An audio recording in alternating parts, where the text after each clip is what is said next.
KBS 교통정보센터에서 정현정이었습니다.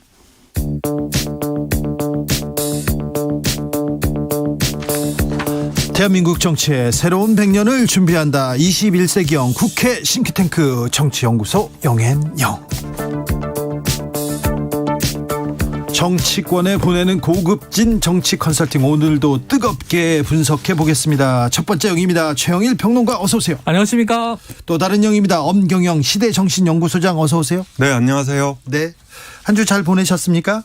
가을입니다. 네. 가을가을하네요. 가을인데 뭐 전 국민은 가족 오락관에서 옛날에요. 네. 그 이렇게 큰 이어폰 쓰고요. 뒤에서 막 소리 막 외치고 그러면 이상하게 듣는 거 있잖아요. 듣는 거 그 허참 씨가 진행하던 주진우, 뭐 주전자, 뭐 이런 그런 거죠. 그렇죠. 그러고 있어요. 어찌 해야 될지 이 가족 오락관 게임에서 언제 벗어나야 되는지. 가을을 누리려면 정치 뉴스를 듣지 마셔야죠. 그래야 됩니까? 지금 퇴근길에 주진우를 들으시면 안 됩니다. 그 소리를 지금 안 되죠. 제가 자, 무슨 막말을. 국민의힘에서는 MBC가 잘못했다 이렇게 해서 편파 조작 방송 이렇게 진상규명 태스크포스도 조직했는데요. 어떻게 보셨습니까, 소장님? 네, 외교 참사 논란도 있고 언론 참사 논란도 있는데 굳이 이번 사건을 명명한다면 저는 용산 대통령실 대응 참사다 이렇게 생각을 합니다. 사실 이번 이 자막 사건과 관련해서는 세 가지 책임이 있다. 첫 번째는 포괄적인 정치적 책임이 있다. 그러니까 이제 이 정치적 책임이라고 하는 것은 법률적 책임이 없다고 하더라도 그렇죠. 요구되는 책임인 거죠. 이 논란이 커지고 뭐 시끄러워졌으면 그런 책임이죠. 그렇습니다. 네. 이것은 이제 대통령한테 있는 거고요. 예. 그다음에 저도 사실 수십 번 들어봤어요. 수십 번 들어봤는데 가장 확실한 용어는 엑스판리다.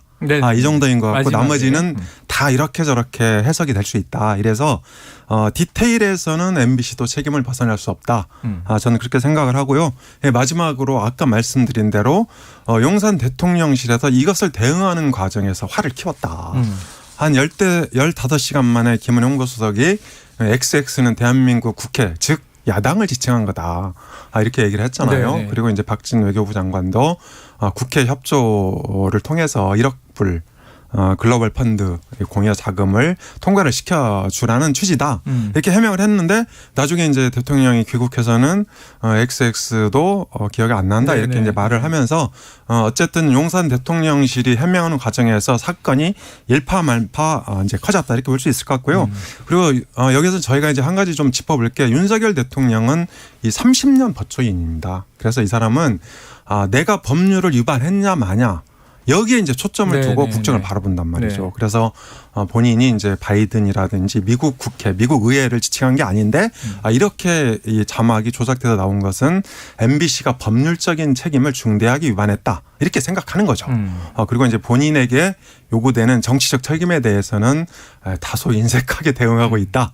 이게 제 생각입니다. 근데 이게 윤석열 정부는 새로운 정부잖아요. 우리가 대통령도 정치 신인이고 그래서 어쩌면 좀 아마추어 상태를 빨리 벗어났으면 스스로 이거는 노력하는 수밖에 없는 대목인데 MBC를 딱 지목하면서 그동안 미운 털을 다 그냥 망라하는 거예요. MB 정부 때 광우병 사태가 왜 나옵니까 여기. 그거는 그 정부 때 이야기고 지나간 이야기인데 그때도 MBC가 그랬고 그 이후에도 그랬고. 전 정부 일을 그러면 들고 김재철 왔어요. 사장 때는 뭐 어땠어요? 정권 바뀔 때마다 방송사의 논조라는 게 분위기라는 게 오락가락했잖아요. 그걸 회복하기 위한 기나긴 과정을 이제 우리는 가고 있는 거고 개선되고 있다고 생각하는데 이거 한 10년 훅 뒤돌려 버렸어요. 그러면서 옛날에도 이랬고 뭐 중간에도 이랬고 지금도 이렇고 그러니까 MBC가 문제다. 저는 대통령실 대응 참사라고 하신 말씀에 100% 공감하는 게 대통령실이 불만이 있을 수 있어요. 언론에. 억울할 수도 있어요. 그러면 이건 오보다. 우리 입장에선 팩트는 이거다. 얘기하고 끝. 그러면 되는 건데 뭐 수사를 한다. 공문을 보내고. 거냐. 공문도 이 공문 내용은 보내서 굉장히 화를 자초한 게 이거 대통령실 공문 맞아? 지금 이런 논란이 또 벌어져서 뭐 할수록 자꾸 안 좋은 쪽으로 흘러가는 게 문제다. 그래서 저는 이거 빨리 오늘 9월 마지막 날이거든요. 비속어 논란 정리 안 하면 다음 주부터 10월 국정감사, 온갖 상임위, 과방위, 뭐 이게 또 저 산자위 그리고 또 외통위 모두 다 이 블랙홀에 빠져 있게 되거든요. 저는 이거는 내용상에는 아무 문제가 없어요. 외교 참사는 야당이 공격할 수 있는 건데 내용상 외교적인 논조의 문제는 없다. 왜냐하면 영국도 아유 조문 놔줘서 감동했다 고맙다 이 정도 선에서 정리됐고 미국도 우리는 뭐 개의치 않는다 이렇게 얘기했고 정리됐고요. 그럼 문제는 뭐냐면 이게 외교적인 논조나 흐름은 윤석열 정부의 기조가 있는 거고 형식의 문제가 국민들이 보기에 미흡한 게 많았던 거예요. 왜 2시간 늦게 갔느냐. 런던 교통 꼬이는 거 알면서 3시 반에 도착해서 왜 조문을 그냥 이제 건너뛰었느냐. 이런 문제. 30분 한미 정상회담 한다고 발표했는데 왜 48초밖에 못했느냐. 일본에는 우리가 왜 이렇게 매달려서 뭐 이제 간담교 한 것처럼 됐느냐. 이런 것들이 우리 국민들이 보기에 불편한 거고요. 이 비속어 논란은 딱 하나. 욕만 사과하고 넘어가면 끝나요. 그다음은 해석에 맡겨요. 예를 우리 대통령이 아유 미 의회가 승인 안 해주면 바이든이 좀 면상하겠네. 우리 국회가 승인 안 해주면 내가 좀 이거 바이든한테 면이 안 서겠네. 이 말이 뭐가 문제예요. 욕이 들어가서 깜짝 놀란 거예요. 그 욕이 미 의회에 대한 욕이냐 우리 국회에 대한 욕이냐. 근데 이걸 또 대놓고 홍보수석이 민주당에 대한 것이다. 공개 발언했잖아요. 예. 그러면 그냥 우리 국회 야당에게 다수당에게 욕한 걸로 정리하고 그다음에 사과하면 끝날 일을 왜 기억이 나지 않는 정치적 수사는요. 이건 부인보다 더 의혹에 빠뜨리는 일입니다. 차라리 욕 안 했다 그럼 모르겠는데 기억이 나지 않는다는 국민이 해석하기엔 했는데 회피하고 싶구나. 이렇게 생각한단 말이죠. 그런데 정치권에서는 이 논란에서 벗어날 생각이 없습니다. 박진 장관 외교 참사를 일으킨 장본인이다. 그래서 책임져야 된다. 해임 건의안 통과됐고요. 네. 그리고 국민의힘에서는 그래 김진표 국회의장 사퇴 촉구 또 맞서고 네. 있습니다. 커져요. 그러니까 이게 수습이 안 되는 상황인데. 자, 그러니까 국회에서 외교부 장관 해임 건의안이 어제 통과됐죠. 맞아요. 네, 그런데 이것은 제가 보기에 대리 책임을 물은 거다. 민주당이. 그렇죠. 네. 이렇게 볼 수 있는데 사실은 이 외교 안보 라인의 컨트롤 타워는 김성한 국가안보실 차장입니다. 용산 대통령실에. 네. 국방부, 외교부, 통일부, 국정원까지 관할하는 실질적인 컨트롤 타워거든요. 그래서 이번 사태의 책임을 굳이 묻겠다면 김성한 실장한테 물어야 된다. 저는 그렇게 생각을 하는데 현장 책임자인 박진 외교부 장관한테 책임을 물은 것은 이 수적인 우세를 믿고 밀어붙인 민주당식 정치 공세 전형이다. 저는 그렇게 생각을 하고요. 사실 이 이재명 대표나 민주당이 그렇게 모델로 삼고 있는 김대중 전 대통령 그리고 노무현 전 대통령의 정치의 한 10분의 1만 따라갔어도 이런 사태가 벌어지지 않았다. 저는 이렇게 생각하고 하물며 가장 왼쪽에 있다고 평가되는 정의당조차도 불참했잖아요. 제가 보기에는 이 정치는 책임이죠. 정치 자체가. 근데 이게 아까 말씀드린 대로 형식 논리가 무너지면서 저는 이 사단이 일어났고 이게 내용의 문제까지도 뭐 훼손, 뭐 동네 훼손 이런 얘기까지 등장할 정도인데 저는 이게 호미로 막을 일을 우선 정부가 가래로 막았는데 가래로 못 막았어요. 자, 대통령실이 책임지라는 거예요. 애초에. 네. 근데 대통령실에는 책임을 물을 방법이 없어요. 이건 대통령이 결단을 내려서 예. 그 안보실장 뭐 어떻게 경질을 할 겁니까? 징계할 겁니까? 그걸 대통령실 내부에서 결정해야 되는데 대통령실은 우리는 아무것도 잘못한 게 없네. 그리고 지금 철옹성을 쌓고 폐쇄시키고 스스로 버티고 있으니까 그러면 이제 야당이 할 수 있는 일은 뭐냐면 법적 절차에 의해서 아까 말씀하신 게 맞아요. 대리 책임을 누구에게 물을 것이냐. 그 국무위원 이 해당 주무부처의 수장이 장관밖에 없단 말이죠. 장관 이상 올라갈 방법도 없어요. 그리고 해임을 할 수 있는 것도 아니고 해임을 건의하는 거예요. 인사권자에게. 네. 우리 국회는 이게 상당히 좀 여러 가지 문제가 터졌다고 생각을 하고 외교를 수습하려면 이 주무부처 장관이라도 적어도 교체해야 되지 않나라는 게 우리의 의견이요라는 것을 의결로 표한 거예요. 그런데 이 엄중한 책임을 국회가 물은 것에 대해서 대통령실이 그럼 답변을 해야 되는데 박진 장관 탁월한 능력을 가지고 있고 네. 건강이 염려될 정도로 세계를 누비고 있으니 박진 장관이 아니라 자, 이 사태의 책임자를 추궁해 보니 대통령실 입장에선 누구이다. 그럼 대신 누구를 내줄게. 뭐 매맞을 사람을 결정해 줘야 되는데 우리는 몰라요 이러고 있으니까. 그런데 질이 이렇게 가는 거죠. 국민들한테 보여줄 게 별로 없어요. 사실 뭐 좋은 정책과 그리고 사람으로서 보여주는데 맞습니다. 자 잘못했을 때 사람을 자르는 거 네네. 이것보다 더 좋은 방법, 쉬운 방법도 없어요. 그러니까 외교 읍참마속 이런 고사성어도 나오고 그런 거죠. 사람을 정리하면 그러면 이 위기에서 어느 정도 이렇게 탈출할 수도 있을 텐데 안 돼 이렇게 네네네. 얘기를 하고 있습니다. 이건 지금 한 어떻게 봐야 가지만 되는데? 제가 더 붙이면 이주호 장관이 내정됐잖아요. 어제. 네. 그럼 왜 교육부 장관이 공석이었나를 다시 복귀해 보면 네. 박순애 장관이 왜 사실상 경질 본인 사퇴됐느냐.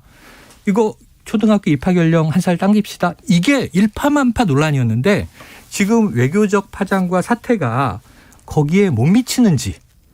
그러니까 사실은 7살에 그럼 초등학교 입학하는 걸 한번 검토해 봅시다. 이래서 민심이 들고 일어나서 장관을 경질하고 교체할 정도였다면 지금 외교 파장 문제를 한번 종합해서 보자고요. 그거보다 이게 덜한 상황인가. 네, 그래서 여당이 쓸 수 있는, 그러니까 정부 여당이 쓸 수 있는 인적 쇄신 카드가 제가 보기에 3가지가 있다고 봅니다. 네, 첫 번째는 당대표를 바꾸는 거죠. 그리고 두 번째는 김대기 비서실장. 그리고 세 번째는 한덕수 총리. 네. 이게 빅3죠. 네, 그러니까 이 사람들을 교체를 해서 인적 쇄신의 효과를 볼 수 있는데 여기에 이제 외교 안보 쪽에 문제가 있으니까 김성한 국가안보실장도 문책 대상에 올릴 수 있다고 봅니다. 그런데 예. 이런 그 국정이 장난도 아니고 민주당은 덥석 그나마 잘한다고 평가받는 그런 박진 외교부 장관이잖아요. 여당이나 야당이나. 잘하지는 않죠. 무난하다고 아니 평가받는 능력을 안 보여주셨죠. 네. 아무튼 네. 비교적 그 허평받는 그런 장관 그럼 공무원이었는데 다른 장관들한테 좀 네. 모욕적인데요. 그러니까 민주당이 예를 들어서 그러면 이 흥정 카드로 해임 건의를 통과시킨 겁니까?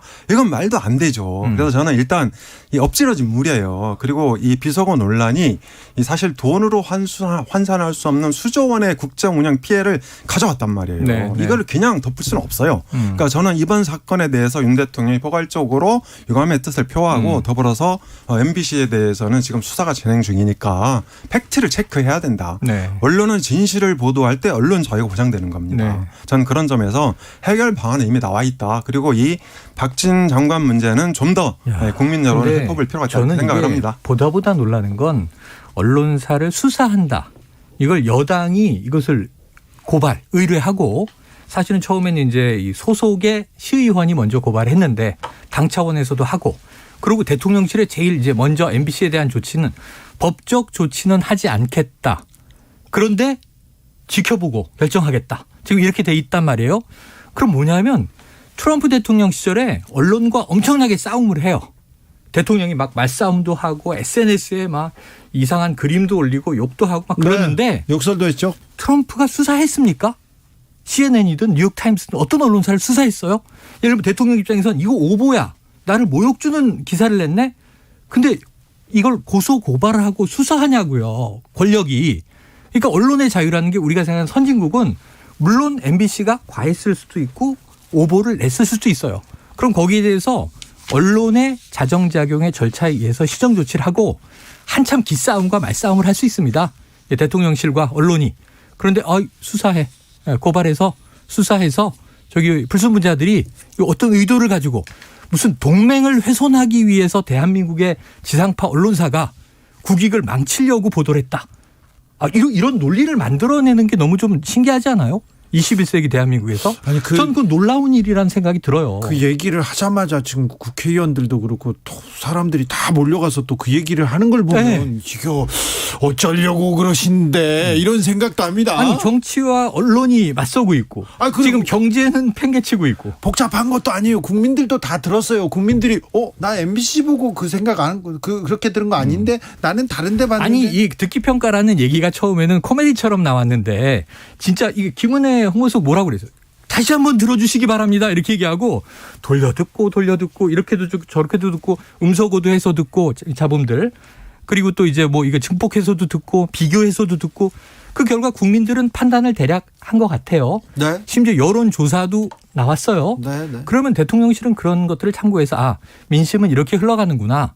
그럼 예를 들면 여기까지는 우리가 팩트로 얘기를 안 한 거니까 이거는 양보 못하지만 이런 정도는 양보한다. 근데 처음에 비속어 중에 욕 대목, 제가 가장 놀랐던 욕 대목, 이게 대통령의 품격에 대해서 우리 국민들이 의구심을 확 가질 수밖에 없는 대목은 인정하고 가다가 이제 와서 기억나지 않는다로 이게 마무리가 되겠느냐 이거예요.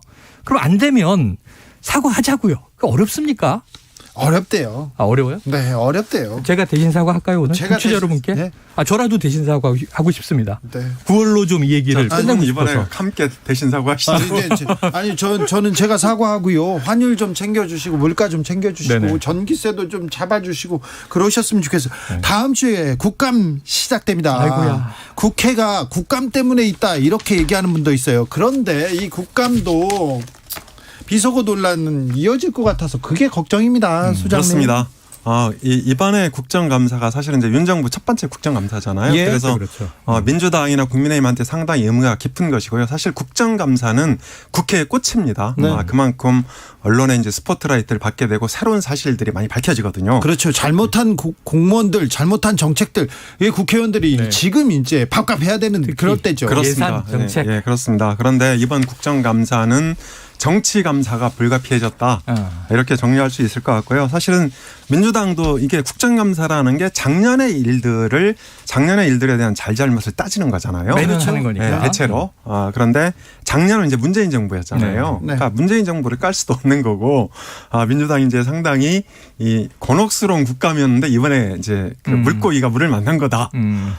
XX가 국감 최대 화두로 등장했고요. 이제 국민의힘은 사실은 이번에야말로 그러니까 이 야당의 공세를 방어하면서 네. 윤석열 대통령의 국정 운영을 뒷받침해야 되는데 지금 그런 상황이 못 돼요. 좋은 기회였어요. 네, 좋은 기회였어요. 그런데 그런 상황이 못 되고 그리고 지도부의 절박감도 사실 굉장히 약합니다. 왜냐하면 주호영 원내대표 얼마 전에 당선됐지만 대구잖아요. 허수아비만 꽂아도 당선이 되는 네. 뭐 이렇게 얘기하면 본인은 기분 나쁠지 모르지만 그리고 이제 이 아성을 구축하고 있는 이 청양부여 공주요. 여기에 이제 정진석 원내대표, 비대위원장 그렇죠. 이런 분들이 지도부를 구성하고 있기 때문에 다음 총선에서 떨어질지도 모르겠다 이런 절박감이나 위기감이 부족해요. 이런 면에서 국민의힘의 국정감사 이번에 역량이 좀 더 의문이다 이렇게 볼 수 있는데 어쨌든 비속어 논란 외에도 이재명 수사 그리고 김건희 의혹이 쟁점이 되겠죠. 그래서 상임위별로 보면 운영위, 통일통위, 법사위, 정무위 이런 데가 언론의 주목을 받을 가능성이 크다. 그리고 이제 민주당이 7대 법안 발표했는데 여기에 맞서서 국민의힘도 10대 법안을 발표했어요. 근데 이 중에 공통 분모가 있습니다. 두 가지가. 하나가 납품단가 연동제법 처리하는 거고 그다음에 아동수당을 확대하는 거. 이 두 가지는 이번 국정감사를 통해서 좀 중지를 모아주지 않을까 이런 기대가 됩니다. 사실은 전 민주당이 좀 다른 전략으로 이제 내일부터 10월인데 다음 주 국정감사는 다른 전략으로 임해달라. 따질 건 따지되 뭐 외교 참사에 대한 집중보다는 경제감사로 만들어야 돼요. 그게 민주당이 훨씬 유리해요. 그렇죠. 민주당도 네네네. 조금 능력을 보여주고 지금 여당과 대통령실이 좀 헤매고 있다. 민생 못 챙기고 있을 때 그때 기류를 조금 제가 본 건 뭐냐면 이제 이재명 대표 체제 민주당의 첫 번째 국정감사예요. 그런데 이제 비판했어요. 외교 참사의 책임을 묻겠다. 그게 박진 외교부 장관에 대한 해임 건의안 이제 통과로 정리가 됐고 그 다음에 외교 참사는 이미 엎질러진 물이지만 경제 참사는 나지 않도록 우리가 좀 미리 막아야 하는 거 아니냐라는 취지 얘기를 이 대표가 했기 때문에 그렇다면 이제 앞으로 벌어지는 경제 지금 3고 현상 고환율 이거 뭐 천정이 어딘지 모르겠고요. 고금리는 미국이 계속 올리니까 우리는 더디든 빠르든 따라갈 수밖에 없는 입장이 돼 있고 물가도 따라가요. 네, 물가는 뭐 인플레이션은 지금 전제로 돼 있고 여기에 경기 침체까지 이제 엎어져 있는 거고 지금 오늘 무슨 일이 있었냐면 전기값하고 가스값이 동시에 올랐어요. 네, 많이 근데 올랐어요. 이게 올렸는데 또 올려서 지금 연 평균으로 합산하면 한 30% 내외씩 오른 거고 네. 겨울에 이제 가스 많이 씁니다. 전기로 난방하는 분들도 계시고 네. 그럼 이것을 좀 서민들이 감당할 수 있는가? 취약계층에 대한 대책, 에너지 문제 등등 이거 민주당이 이걸 의제로 집중하면서 외교 문제는 조금 톤다운하고 따질 문제를 따지되 운영위는 피해가기 어려운 게 아까 김건희 여사 논란했지만 이게 저 영빈관 이 신축 문제 등 사실은 미스테리들을 다 좀 풀 필요가 있어요. 시간이. 아유. 금융위기 때보다 아쉽네. 더 위기가 온다고 얘기합니다. 두 분 감사합니다. 고맙습니다. 감사합니다.